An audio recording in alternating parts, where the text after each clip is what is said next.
Pemirsa, 1 tahun sudah program Badan Penyelenggara Jaminan Sosial BPJS Kesehatan berjalan. Namun masih banyak kekurangan yang terjadi pada pelaksanaannya. Banyaknya pengguna BPJS yang tidak diiringi jumlah rumah sakit dan fasilitas yang tersedia membuat pasien BPJS membludak dan kerap mengantre bahkan menginap di rumah sakit demi bisa berobat.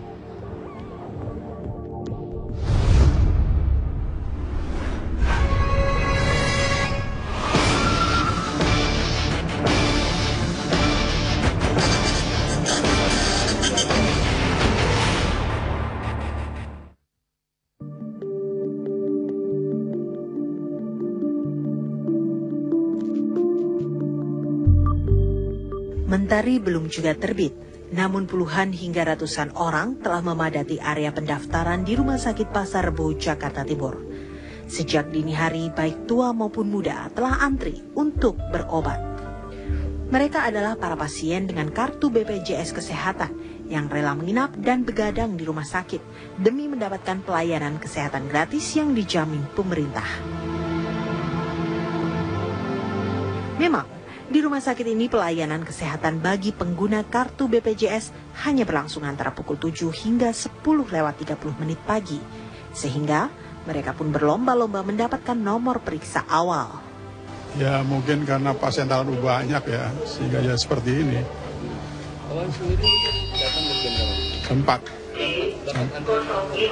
Nomor 25. Nomor 25? Iya. Nah itu lama nggak nunggu sampai akhirnya? Lama. Berapa jam apa? Dia dari jam 4 sampai jam 7, udah 3 jam. Iya. Enak, udah enak. Cuma kita berangkatnya jam 2 dari rumah. Iya, kalau nggak gitu nggak dapat nomor kecil. Oh gitu? Iya. Romit atau istilahnya akhirnya ibu lelah gitu untuk menunggu selama itu, Bu? Enggak, Mas. Udah biasa sih. Udah biasa? Udah biasa.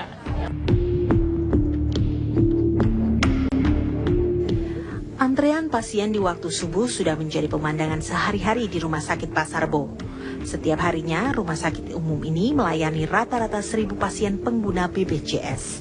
Satu loket pendaftaran yang awalnya dibuka setiap pukul 6 pagi, kini dibuka setiap pukul 4 dini hari. Tapi dalam pelaksanaan kenyataannya, pasien sudah mulai diawali jam 3 ada yang nginep di Pasar Rebo. Jadi kita coba jam 4 kita buka ya untuk antrian. Kemudian sebelum jam 4 kita memang berikan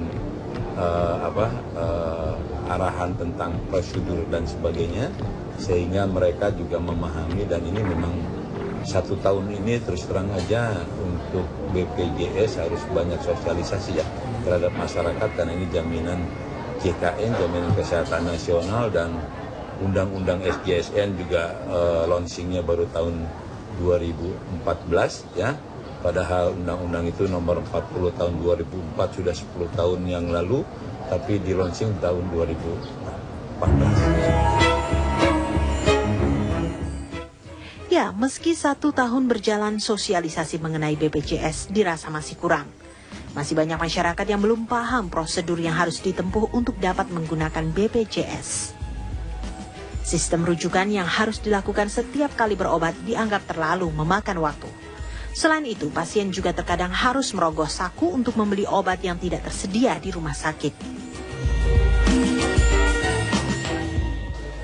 Selama saya kan udah 2 tahun 6 bulan nih sakit. Jadi kadang-kadang dari rujukan dari klinik itu agak sulit. Klinik nggak mau ngasih 1 bulan 1 bulan. Sedangkan di sini klinik maunya kan untuk 6 bulan ya. Tapi kalau di sini kan harus ada keterangan dari klinik itu 6 bulan. Di sini agak sulit juga.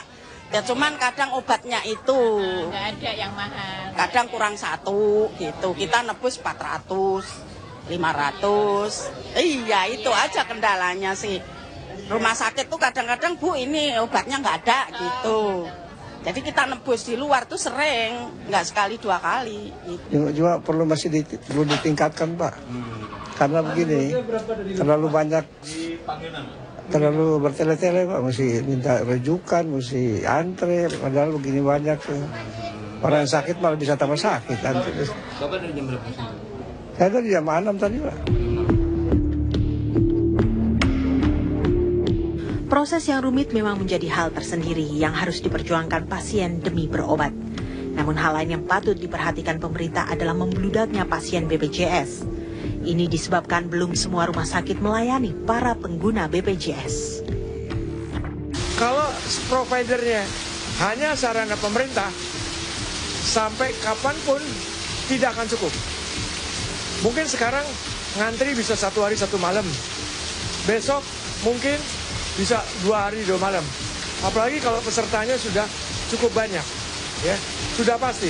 Karena sarana pemerintah tanpa melibatkan swasta, ya itu tidak akan cukup. Kalau menurut saya. Seiring imbauan pemerintah agar warga mendaftar BPJS, pengguna BPJS Kesehatan kini terus bertambah. Sudah selayaknya hal ini juga diikuti pertambahan klinik, puskesmas dan rumah sakit, serta tenaga medis dan segala prasarana pendukung. Dan yang paling penting, harus diikuti peningkatan kualitas pelayanan kesehatan tanpa pembeda-bedaan.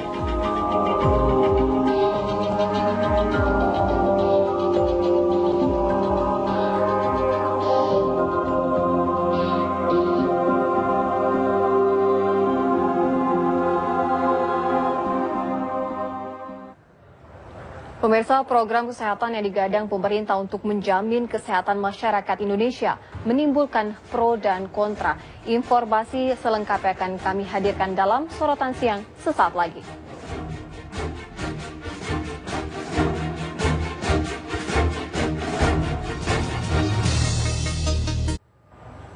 Pemirsa, program kesehatan yang digadang-gadang pemerintah untuk menjamin kesehatan masyarakat Indonesia menimbulkan pro dan kontra. Selain menguntungkan dengan membebaskan biaya saat pasien berobat, namun program ini juga memiliki kelemahan sehingga mengancam rumah sakit gulung tikar.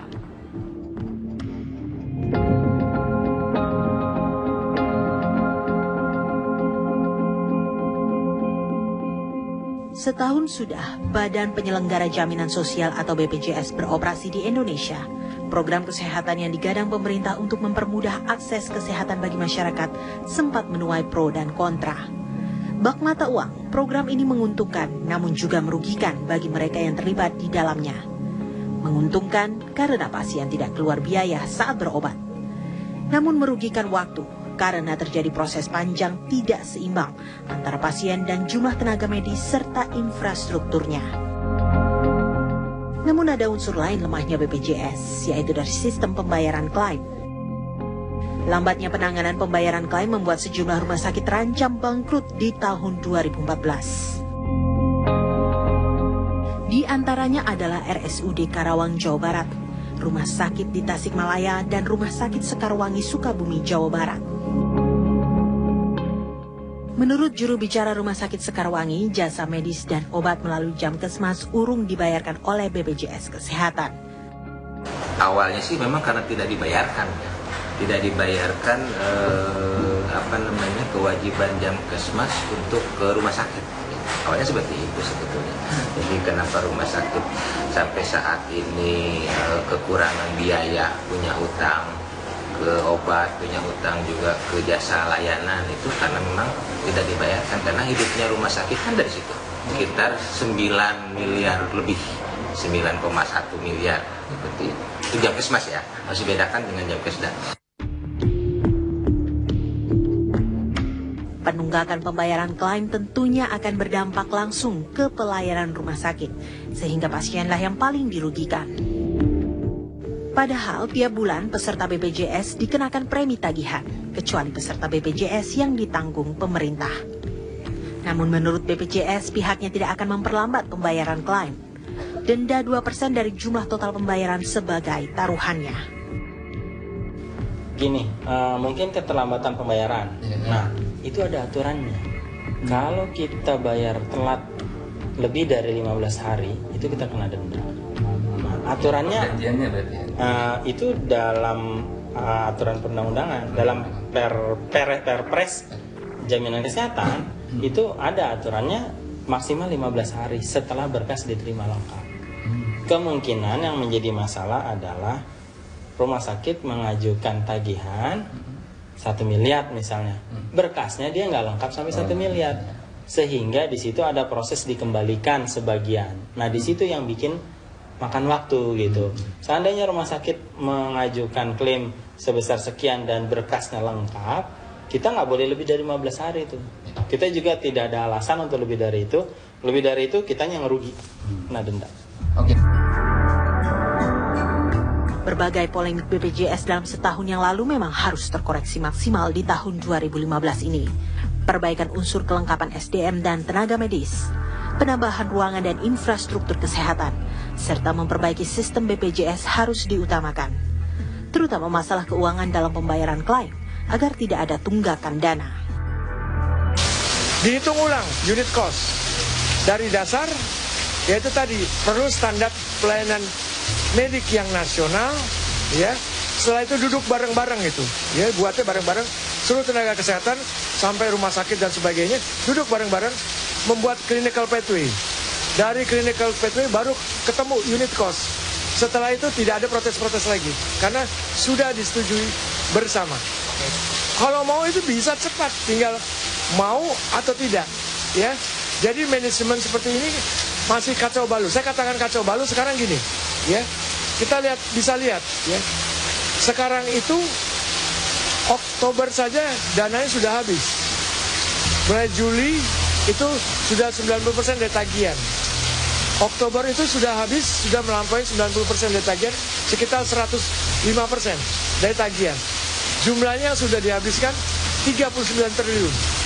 Ini untuk PBI dan non-PBI. Nah, jadi jalan satu-satunya itu tadi, ya, lakukanlah manajemen Presiden Jokowi sebaiknya melakukan revolusi mental di manajemen BPJS. Ini sudah emergensi, ini nyawa manusia, nggak main-main.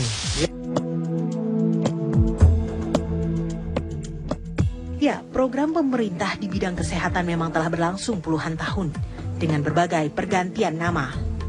Dari Jaminan Kesehatan Indonesia di tahun 1960 hingga BPJS di tahun 2014. Namun pelayanan kesehatan masyarakat tetap harus diperbaharui agar rakyat bisa terlindung oleh negara sesuai Undang-Undang Dasar 1945.